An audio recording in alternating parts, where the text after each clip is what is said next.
We're all just like going for it. We're just screaming, and it was so freeing. And to hear the echo of the volcano, I was like down on my knees. I was just like howling like to the moon. It went viral like that. Immediately we were getting annihilated. We were getting attacked, being mentally ill and it being crazy and weird. People telling me to kill myself. We're meant to shake our bodies. We're meant to scream and move energy. And it feels so good. Why does this pattern keep coming up in my life? We may not realize how we're making decisions and navigating our lives in a way that is being dictated by that shadow. We've just been so disconnected from who we really are. And it's not until we bring conscious awareness to the shadow that we can begin to shift these stories. Hello, beautiful people. Welcome back to my channel, Skylife. This video is very exciting. We're talking about something super exciting, the concept of shadow work. We're also going to be talking about somatic healing and how this integrates with shadow work, as well as an experience that myself and some of my friends had of getting completely annihilated on Instagram, a video going mega viral and us getting completely attacked and canceled, a 40 million view video. We are going to dive into all of it today, and I really hope that this discussion of the topic of shadow work can be supportive to you, because this is something that on this path of awakening, this path of diving deeper into your psyche and understanding yourself, and this path of self-actualization and knowing yourself on a deeper level, it will require you to go into parts of your psyche and your subconscious that maybe you have not looked at. And I'm going to talk about how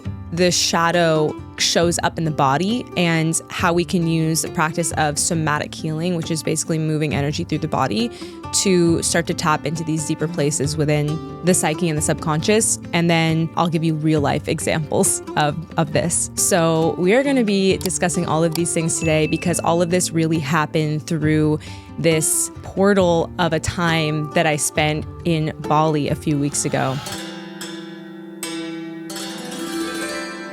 I almost did not go. I almost did not get on the plane because I felt that there was something big that was coming, and I almost was terrified by it. Like my body was like, I don't know if I could do this. And then when I tuned in and I really listened to my intuition around it, what I felt was just this massive expansion when I thought about getting on that plane and going forward on this journey. And I followed that, and it definitely was that and so much more. So first of all, let's define shadow work. So this is a term that really came from Carl Jung, who is the famous Swiss psychiatrist, and he coins this term of the shadow. And really what he's referring to is the parts of our psyche that are lurking within the shadows, the parts of our psyche and of our subconscious that we are not aware on a conscious level are really dictating a lot of how we show up in the world in our lives. We learn in high school psychology that there's the conscious mind and the unconscious mind. We learn that the tip of the iceberg is the conscious mind, just the tip of the iceberg of what we can be aware of, and that the unconscious mind is what's beneath the surface. It's all of the things from our childhood, our programming, our conditioning, all of these parts of ourselves that have been essentially deeply constructed and influenced by the environment we grew up in, and potentially our DNA, and all of the experiences that we've accumulated and all of the ways that we've interacted with the world, and we've made up stories about who we are.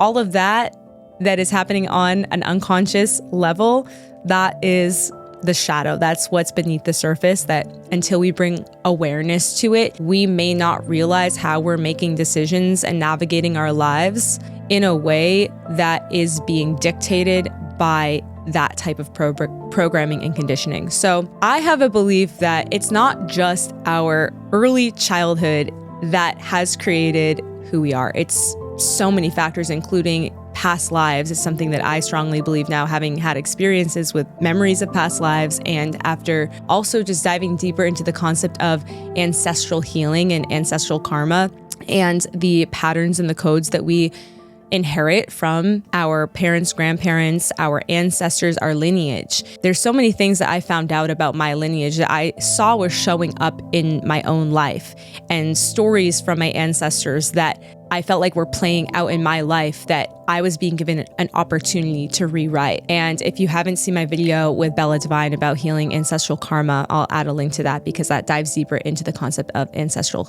healing. When we're talking about the unconscious and what's been developed in this lifetime, we really have to go back to early childhood, because from the time we're in our mother's womb to the age of 7, we are highly conditionable, programmable beings. And you can actually see this in the brainwave state. When we're born and we're a baby, we're in delta brainwave state, which is basically sleeping state. Around 2 years old, our brainwaves start to change into theta brainwaves.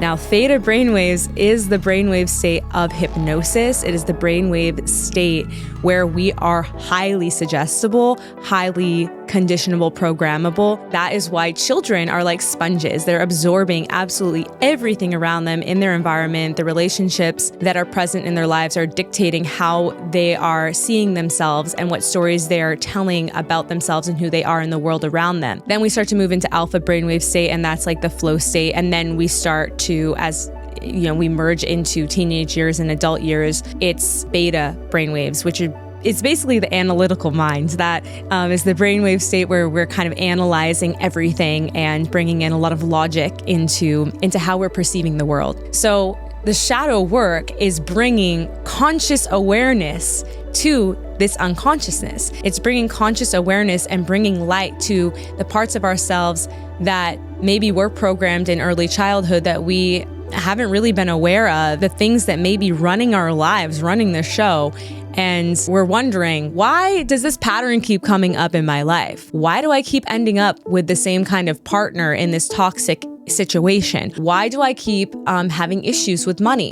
Why do I keep playing out these stories again and again? And not until we bring conscious awareness to the subconscious, the shadow, that we can begin to shift these stories. And that is a huge part of what the spiritual path actually is, and what I've been learning through my journey over the past several years. If you've been watching me for a while, I was really into Dr. Joe Dispenza's work for a long time, and I was doing his meditations, and that's really what his work is about, is reprogramming the brainwave state and going back into that theta brainwave and rewiring the way that our brain operates, because the way that our brain operates is creating the reality around us. And the way that we think about ourselves in the world, we are getting a direct reflection through our lives and what's showing up in our lives. It's actually mind-blowing when you start to see this play out in real time and you have an awareness of this happening and these shifts happening. So it's been a journey over the years of diving into the subconscious. And if you've been watching this channel for a while, you will have seen that journey unfold in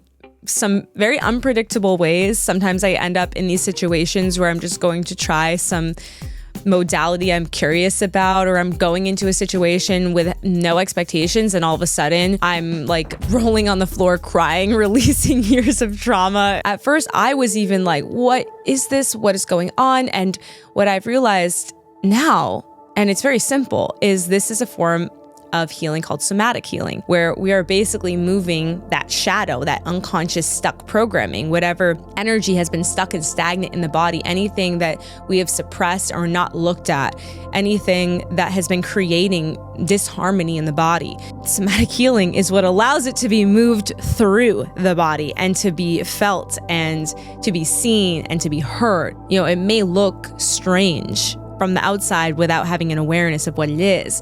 But to me, it's become so clear that, this is so simple. This is literally just me moving energy out of the body that needs to be moved. It's allowing myself to feel feelings that maybe I wasn't able to feel at the time of an incident that happened, or an occurrence that happened where I shoved it down and I didn't feel what I really needed to feel. I didn't let myself be seen or heard, or I was not seen or heard by the people who are taking care of me. I was not given space to be seen or heard by my parents or whoever it was in that situation.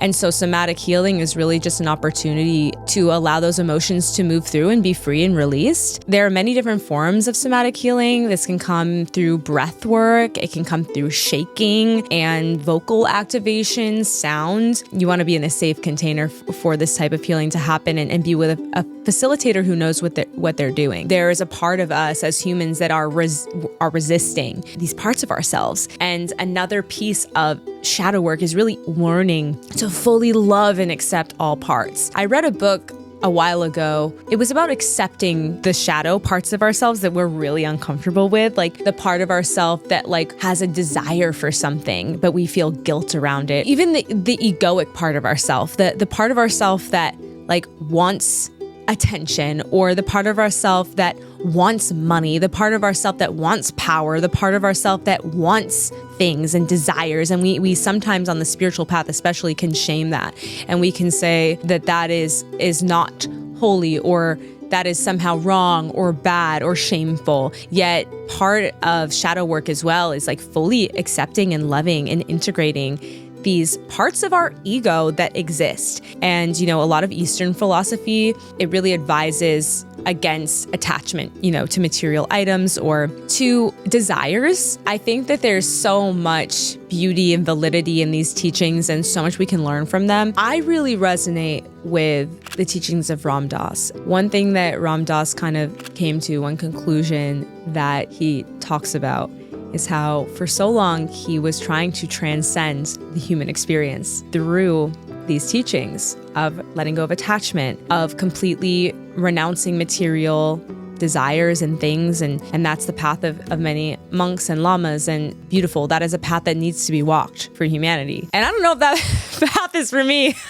I love being human and all the fun, pretty things that come with being human. But one thing that Ram Dass would say is he finally realized that the point is not to transcend being human, because we are human in this lifetime, here and now, in the present moment, we are in human bodies. So why would we be trying to transcend to a place that we are already going to go back to? How much can we actually embrace the human experience and not shame ourselves for being human? Like, we did not decide what life or what body we just got dropped into by the magical stork, I don't know. I just landed in this body into a family that created a version of me that sits here and now. My entire life experience of 30 years has influenced who I am. When I tune into that truth, I feel an ability to bring compassion to people maybe I'm not vibing with. A lot of it comes down to just understanding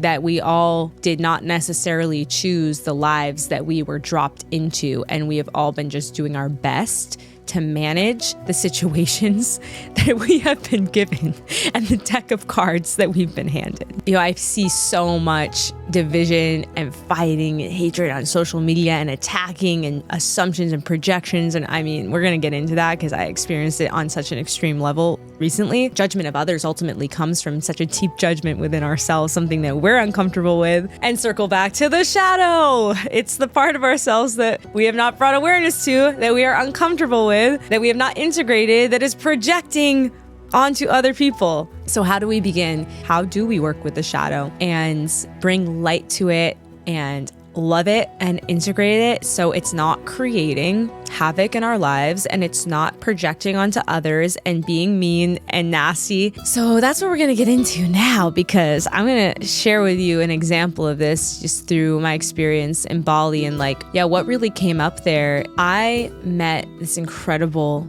woman named Grace about a year ago, and I went to a leadership retreat that she invited me to, and it completely changed my life. This leadership retreat came at a time that was so pivotal for me and so important. At that same retreat, I also met her mentors and teachers, Isla and Jonathan, who are called the Love Gurus. And let me just say, not many people could own that title, but Isla and Jonathan, I gotta hand it to them. They really live up to being the love gurus. They are angelic beings that came into my life, as is Grace. I ended up then joining her organization called Bloom. And it is a very small group of social impact entrepreneurs, people who are wanting to bring consciousness into their organizations.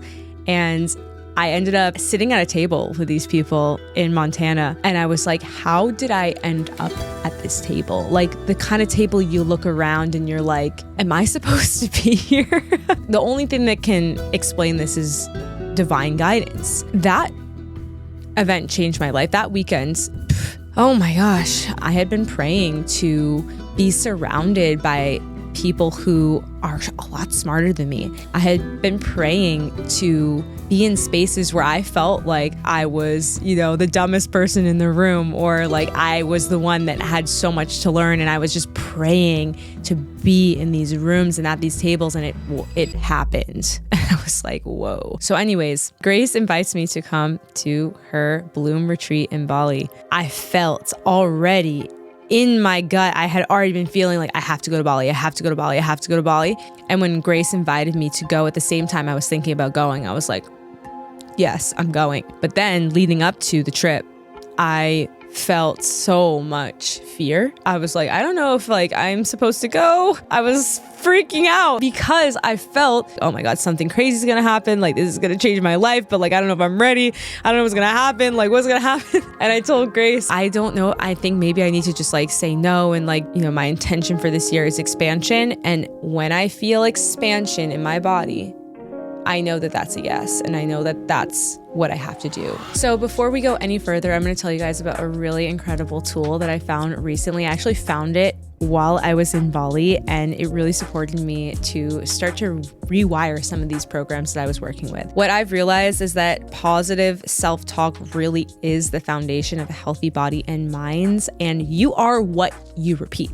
We are the stories that we repeat to ourselves. And Affirmate is such an easy, fast, effective way to start your day with positive intention. Affirmate is a powerful mindfulness tool connecting the body and the mind in a 90-second practice. So in this short period, you can set the stage for transformative change in your life. Really, what it does is help you encode physical objects that you see every day with intention. You don't even need to meditate for 5 minutes. You can, in just 90 seconds, start your day with intention. This might sound really woo-woo, and it did to me at first, but now I understand that this is kind of just basic psychology. If I wear this ring and I put a certain intention into this ring and I say, this ring represents abundance. This ring represents that I'm worth it. And I have energetically encoded this ring with this intention. And then I'm wearing this ring, and every time I see it, I think of that. Oh, wow, I'm rewiring my brain. It's so simple. It's so practical. And that is what the app Affirmate does. So if you're wanting to try this, Affirmate is giving you guys a 7-day free trial. The link is in the video description. And if you really love it, then you're going to get 35% off for an annual subscription. So make sure you go to the link in the video description and use my code SKYLIFE for your discount. And I'm really so curious to hear what you guys think, so let me know. So when I arrived to Bloom in Bali, Isla and Jonathan, the first thing that they say when we sit down for our first session is Jonathan writes on a whiteboard in big letters, shadow work. I'm like, oh, that's what we're doing. Woohoo! Yeah, that was what the week was about. And really, to be a good leader, you have to be bringing awareness to these parts of yourself. I don't think you can fulfill your potential as a leader without doing shadow work. They have a method, the Love Gurus, called bridging. And basically, the gist of it is that there's, where you are now and there's where you want to be, right? And so to get from where you are now to where you want to be, there is a path that needs to be walked, okay? But usually what happens is most people, when they start walking along the path from where they are to where they want to be, because of the unconscious programming, because of the shadow, because of the parts of our psyche that are basically running our lives until we bring awareness to them, they're kind of falling off the cliff over and over into the same tendencies, into the same patterns, into the same habits. It's only until you then bring light to this unconscious programming, the shadow, integrate it by making new decisions, taking new actions, that then you can bridge and walk across the path to, where you want to be. And so that is what bridging is. And really what they help you do is through somatic modalities and through some really deep sorcery. That's all I can describe it. It was a whole week of kind of doing this work, but there was a huge moment. We were doing a session, and one thing that I had brought up is this pattern I've been coming up against over and over of just feeling like so much stress around money. I've been working on it for so long, and I feel like I've been trying to do the shadow work around it. I had work completely pretzeled up into stress and worry and anxiety. We were doing, I think it was breath work. The long story short is that through this session, I had this memory come from childhood. It was a memory that I hadn't thought about, in years. I remembered it. It was like I was a 6-year-old girl again, experiencing this memory. When it came up, the group was holding me, and I was just bawling in their arms. It was, I don't even know how long it felt like, hours of releasing of this pain. It was intense, just laying in these people's arms, experiencing and feeling all of this. And the rest of the week was really about learning how to integrate this and how to rewire the pattern and the programming. And so with this new awareness, it's what do you do with the new awareness? Once you have awareness around it, it's then over and over again bringing awareness when you notice it coming up. It is a conscious decision when you notice yourself repeating a pattern to bring awareness to it and to make a new choice, because it is only through our choices of a new action that create actual lasting change and habit change. And that's not easy. That's where the path of consistent meditation is really important. The path of consistent practice of tuning in and being still and listening to what's happening inside of your thoughts and feelings and bringing awareness to what's present. Personally, from my experience, I feel like somatic healing is one of the fastest ways to move this energy. In talk therapy, sometimes I feel like I'm just replaying the loop of the story, and I'm just talking the loop again and again. I've felt that when I'm able to physically move the energy and feel it and release it, that's where I have experienced the most lasting, impactful change. None of it happens right away. None of this happens in the blink of an eye. This is a process. This is a lifelong journey. It's a lifelong commitment to continue to rewire. So that brings me to this situation that I want to talk about during our week at Bloom, where we did a ceremony at a volcano. I had no idea, what was gonna happen. I was just along for the ride, and oh wow, yeah, it was quite a ride. Here's what happened. So this was towards the beginning of the week, actually. I think this was even before I had this super big release. And we went to hike a volcano called Mount Batur.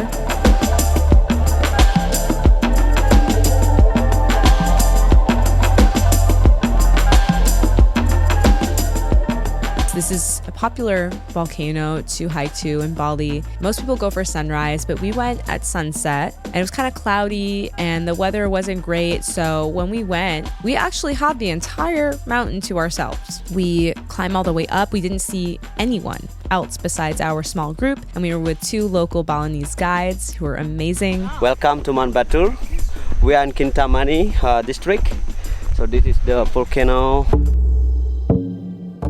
We get to the top, and Isla and Jonathan started guiding us, into this ceremonial sacred experience of somatic release. We start, praying to the land, and we take some time to kind of center in, and then Isla's guiding us through just starting to release sound into this volcano. And I take off my shoes. I'm really getting deep rooted into the earth of this place, the earth there. It's just and Isla's kind of guiding us, and she's like, what has been holding you back? What deep limiting beliefs? What are you finally ready to let go of? What are you finally ready to release so that you can show up as a better leader, so that you can finally like rewrite these stories and create new ones. And so we're all just like going for it. We're just shaking and screaming.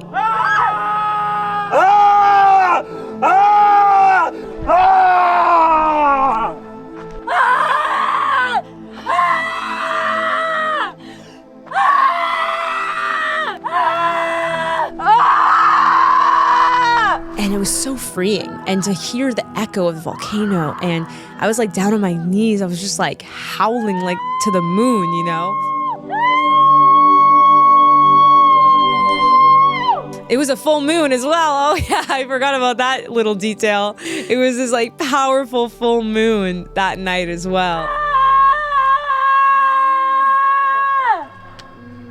This volcano, Mount Batur, when you yell into it, it has this epic echo.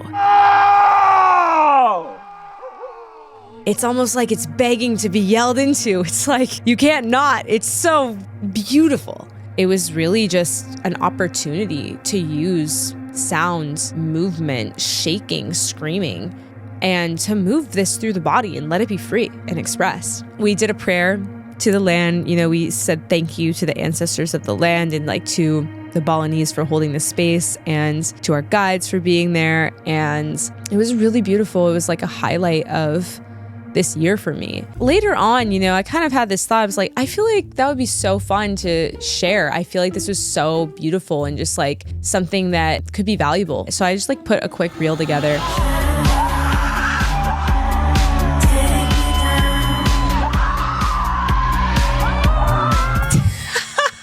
Little did I know that would literally erupt. Yeah, shit, man. It went viral like that. It was like 2 million views like that, 10 million views. It has like 42 million views or something at this point. What's so funny is that day before I posted it, the group was talking about how their deepest fear was expressing themselves on social media, going viral and getting canceled. I'm like, well, I've already experienced that, so I'm not that afraid of it. But that is literally what happened, because immediately we were getting annihilated. We're getting attacked, you know? So many different opinions and projections of like who we are, being mentally ill and it being crazy and weird. And also that, you know, this is such a white people thing when, okay, only 3 of us were white. You know, we had 2 Indians, a Cuban, and 3 whites. At first, I was like, oh, shit, what do I do about this? This is something maybe I should do something about. I had people DMing me and emailing me, commenting death threats, people telling me to kill myself. At first, it did kind of shake me. I was like, whoa, this is a lot of energy to be coming at me. And this group of people that I deeply love. And, you know, people were talking about who we are, not even knowing us from a 15-second clip with no context. But what's the funniest thing is that the very projections and judgments that are happening that, you know, we all do. We're all human, and we have these tendencies of just judging people we don't know or judging something we don't understand. You know, it's the funniest part is like, actually that all ties back to the very parts of ourselves that we have not brought light to. It ties back to the shadow itself. I felt like, wow, like these people who are so angry about this, I would really recommend for them to do this practice.